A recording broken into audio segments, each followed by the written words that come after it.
How to fix can't copy or edit text in PDF documents. So first you want to open up your browser and then head to smallpdf.com.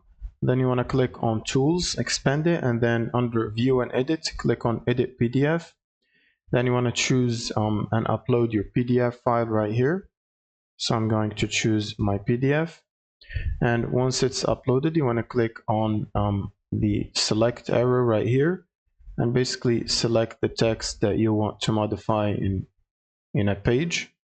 And now you will simply click on edit text right here, or you can click on edit and select edit text. Now you want to double click on the text that you want to edit or copy.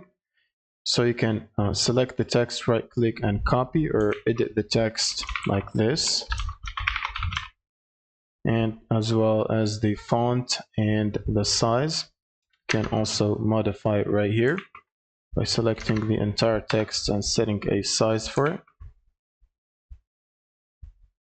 You can also adjust the text position as well as images and all of that stuff.